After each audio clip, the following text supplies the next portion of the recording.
पैदा नहीं, इसका अर्थ ये हुआ कि निराकार पसीने से पैदा नहीं हो सकता, क्योंकि ये अजूनी है, किसी भी जून में ये नहीं आता, और किसी भी जून में नहीं आता, इसका मतलब ये पैदा नहीं हो सकता। पैदा नहीं हो सकता तो इसका मतलब ये स्वेदज से भी या स्वेदज से भी उत्पन्न नहीं होगा, पैदा नहीं होगा। पानी से पैदा नहीं, और क्योंकि पानी से पैदा नहीं तो शरीर ही नहीं है। निराकार एक चीज है जिसका कोई शरीर नहीं है। ये बात हो रहा है कि निराकार जब चाहता है तो शरीर धारण करता है, और जिस शरीर को ये धारण कर लेता है उसे सद्गुरु कहते हैं। रब गुरसिखदा रूप धार के, इसका प्रमाण मिलता है अवतार वाणी में। रब यानी कि निराकार पार ब्रह्म परमेश्वर रब गुरसिखदा रूप धार के सदगुरु बन प्रगट होता है। रब गुरसिखदा रूप धार के सतगुरु बन के प्रकट होता है। तो पानी से पैदा नहीं, श्वासा नहीं शरीर, तो शरीर तो इसका है नहीं, निराकार है। अब क्योंकि शरीर नहीं है तो अन्न जल खाता नहीं। अब यहां पर एक और भाव उत्पन्न होता है सत्संग। यहां पर कह रहे हैं कि अन्न जल खाता नहीं, ताका नाम कबीर। जो अन्न जल खा रहा है उसका नाम कबीर नहीं है।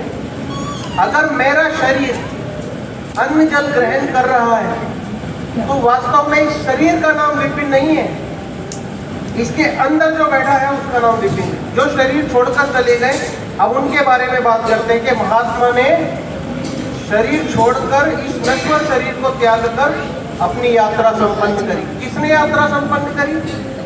शरीर तो आज भी वही पड़ा है, बस श्वास ही तो नहीं दे रहा है, बात ही तो नहीं कर रहा है, पानी ही तो नहीं पी रहा है।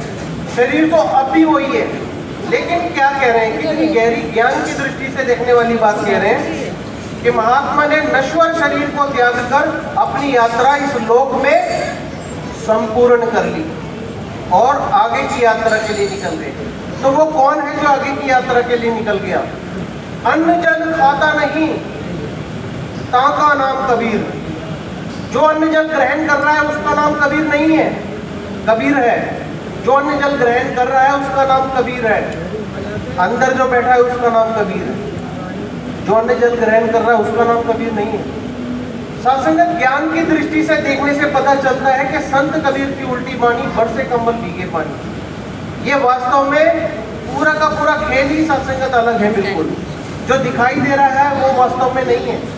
न देह है, न गेह है, न जात है, न पात है, न मंत्र है, न मित्र है, न तात है, न मात है, न अंग है, न रंग है, न संग साथ ने है, न दोख है, न दाग है, न द्वैत है, न देह, न सिंह है, न स्यार है, न राव है, न रंग है, न मान है, न मौत है, न साप है, न संख है, न यक्ष है, न गंधर्व है, न नर है, न नार है, न चोर है, न शाह है, न शाह को कुमार है, न देव है, न दैत्य है, न नर को स्वरूप है, न शल्य है, न शीद्र है, न शीद्र की कुपूत है। अब क्या कह रहे हैं? ये क्या है? अछेद है, अभेद है, अखंड है, अख्यात है, अजन्म है, अमरण है, यानी कि जन्मता भी नहीं और मरता भी नहीं। अजन्म है, अमरण है, अकाल है, काल का प्रभाव नहीं, अपाल है। अजन्म है, अमरण है, काल है, अपाल है, प्रेय है, पवित्र है, पुनीत है, पुराण है, अगंज है, अभंज है, करीम है, कुरान है। तो सत्संगत अगर इसकी गहराई में जाए तो कोई इसको पूरी तरह से नहीं समझ पाएगा ये है क्या चीज। बड़े से बड़े साधु संत भी इसका पूरा खुलासा नहीं कर पाए। एक सीमा पर जाकर कहने लगे कि बस मैं यहाँ तक समझ पाया हूँ इसको, और इसको पूरी तरह केवल ये जानता है या फिर पूर्ण सदगुरु जानता है, इसके अलावा कोई जानता ही नहीं। और जहाँ तक सत्संगत गलतियों की बात है तो गुरसिख तो है ही गलतियों का पुतला। शहंशाह बाबा अवतार सिंह जी महाराज के पास कोई महात्मा आया और वो शहंशाह जी से विनती कर रहा है कि शहंशाह जी मेरे अंदर एक दो कमियां ये हैं, आप आशीर्वाद दो कि मैं ये गलतियां ना करूं, मैं ये गलतियां ना करूं, जो मुझसे गलतियां हो जाती हैं वो गलतियां मैं ना करूं। शहंशाह जी मुस्कुराते हुए उससे कहते क्यों, सदगुरु बनना है क्या? यानी कि सत्संगत एक लौता सदगुरु ही होता है जो धरती पर गलती नहीं करता, वरना सत्संगत ये देवी देवता चाहे वो कोई भी बड़े से बड़ा किसी भी गिनती में ले लो आप, सभी गलती करते हैं।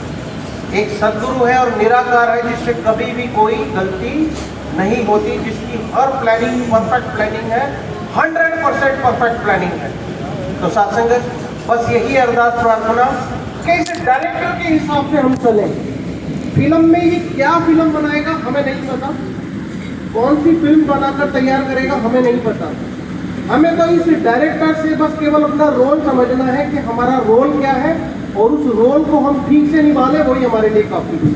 इससे ज्यादा बहुत आगे जाने की जरूरत ही नहीं है गुरसिख को। इसकी प्लानिंग समझने की जरूरत नहीं है सत्संग, केवल जो इसकी प्लानिंग है उसमें हमारा जो पार्ट है वो हम ठीक से कर पाए, यही गुरसिख का जीवन होना चाहिए मेरे हिसाब से। सत्संग जी प्रेम से कहिए शास्त्र में बड़े प्यार से कहना